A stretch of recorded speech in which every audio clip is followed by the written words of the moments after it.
correspondante à Jérusalem, comme chaque matin, Pascal Zonshine. Bonjour Pascal. Bonjour Ilana. Merci Pascal d'être avec nous. Alors c'est une journée importante qui va commencer puisqu'on l'a appris hier. Le Hamas a annoncé la libération très prochaine d'Edan Alexander, le seul otage américano-israélien. Des négociations qui se tiennent apparemment sans la présence d'Israël. Oui, le Hamas confirme donc qu'il va libérer l'otage israélo-américain, le soldat Edan Alexander.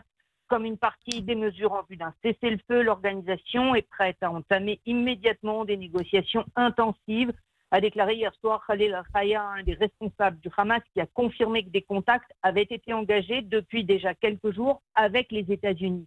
Apparemment, la libération d'Edan Alexander pourrait avoir lieu dès aujourd'hui à la mi-journée. Le bureau du Premier ministre, de son côté, a publié un communiqué en fin de soirée pour confirmer que les États-Unis avaient avisé Israël de l'intention du Hamas de libérer Edan Alexander sans condition ni contrepartie. Les États-Unis ont également indiqué à Israël que cela devait conduire à la négociation pour la libération d'otages dans le cadre de la proposition de compromis initiale de Steve Witkoff qu'Israël a déjà accepté. Israël affirme encore que c'est le résultat de la pression militaire exercée sur le Hamas et que la négociation continuerait sous le feu. Donc, on voit une annonce hier soir du Hamas de la libération de l'otage israélo-américain, le dernier otage israélo-américain encore en vie, puisque 4 autres sont décédés en captivité. Résultat apparemment d'une négociation directe entre les États-Unis et le Hamas par l'intermédiaire des médiateurs qataris et égyptiens, mais donc par-dessus la tête d'Israël, qui n'a été avisé de ce résultat qu'une fois que le Hamas a donc confirmé son accord pour la libération du soldat israélo-américain.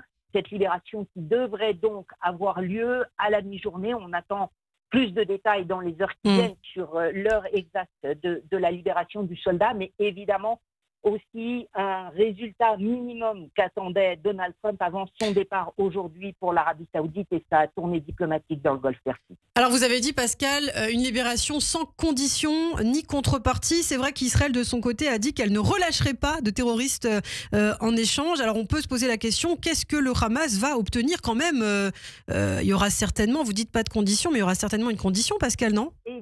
Évidemment, mais il faut bien comprendre que cette négociation s'est déroulée en dehors d'Israël. On se souvient déjà, il y a 3 mois, qu'il y avait eu une première tentative américaine d'établir un contact direct via Adam Boehler, qui était à l'époque responsable du dossier des otages et des disparus américains dans le monde. C'est lui qui avait initié un contact direct avec l'organisation terroriste, justement pour essayer d'obtenir la libération des otages ayant un passeport américain. Cette tentative avait avorté rapidement sous l'effet notamment de l'opposition israélienne, mais apparemment les Américains n'avaient pas renoncé à essayer d'obtenir directement la libération de leurs ressortissants, surtout estimant qu'au bout de 2 mois de rupture de la trêve, rien n'avait avancé dans les négociations, et on sait que Donald Trump était, en tout cas d'après un certain nombre d'informations parvenues ces derniers jours, exaspéré par la position d'Israël qui refuse de s'engager sur la fin de la guerre à Gaza. Donc là, c'est aussi le résultat de tensions directes entre Jérusalem et Washington. Et on suivra évidemment ces développements. Donc Edan Alexander qui devrait, vous le dites, être libéré peut-être dans la journée. Alors l'autre actualité, c'est Israël qui a récupéré 43 ans après sa mort le corps d'un soldat de Tzahal en Syrie, Pascal. Oui, le retour des cendres du sergent Tzvi Feldman, qui était porté disparu depuis la bataille de Sultan Yaqoub en juin 1982, durant la première guerre du Liban.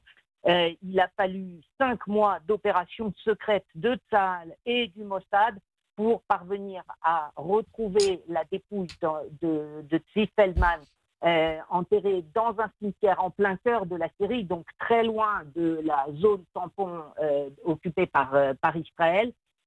Une opération qui a d'ailleurs donné lieu à plusieurs accrochages avec des groupes armés. Finalement, donc il y a quelques jours, ce détachement israélien a réussi à ramener la dépouille du sergent Feldman, qui a été formellement identifié et qui sera inhumé aujourd'hui en Israël. Donc une opération complexe du Mossad de Tzahal. Pour l'instant, on n'a pas vraiment d'infos sur où se trouvait le corps, dans quelles circonstances, etc. Hein, Pascal? Non, pour l'instant, pas d'informations détaillées, évidemment aussi pour protéger d'éventuelles sources ou agents qui se trouveraient encore au cœur de la Syrie, mais on comprend une opération extrêmement complexe. Il faut savoir aussi qu'Israël n'avait jamais renoncé à retrouver les 3 soldats disparus de la bataille de Sultan Yaakov. Le corps de Zacharia Baumel avait d'ailleurs été ramené en Israël en 2017 avec, à l'époque, l'aide de la Russie. Et apparemment aussi, en tout cas selon des médias arabes, les restes d'Eli Cohen, qui avait lui été exécuté en Syrie en 1965, pourraient également avoir été localisés. Pas d'infos très précises là-dessus non plus, Pascal? Non, là-dessus, pour l'instant, Israël dément avoir identifié toute autre dépouille d'Israéliens disparus en Syrie. Évidemment, l'espoir continue de retrouver leur sang. Un mot également alors de cette menace, Israël qui nie avoir frappé le Yémen cette nuit, mais l'armée israélienne qui a quand même demandé à évacuer 3 ports yéménites. Quelles sont les dernières informations qu'on a là-dessus, Pascal? Hier soir, effectivement, en début de soirée, le porte-parole de Tzahal en langue arabe a publié un communiqué sur tous les médias yéménites, un appel à la population à évacuer immédiatement 3 ports tenus par les Houthis, Hodeïda, Ras Issa et As-Salif, en prévision d'une attaque imminente, alors qu'il est toujours pas de signe de frappe de l'aviation de Tzahal au Yémen. Les derniers raids israéliens remontent à lundi et mardi dernier. Ils avaient visé le port de Hodeïda et l'aéroport de Sanaa en riposte au tir d'un missile houthi qui avait visé l'aéroport Ben Gurion le 4 mai. Donc peut-être aussi une forme de guerre psychologique que lance maintenant Israël contre la milice pro-iranienne au Yémen. Rapidement, Pascal, en quelques secondes, on sait que cette semaine aussi Israël va célébrer l'Ag BaOmer. Est-ce qu'il y a des mesures qui ont été déjà mises en place, préparées pour les citoyens israéliens?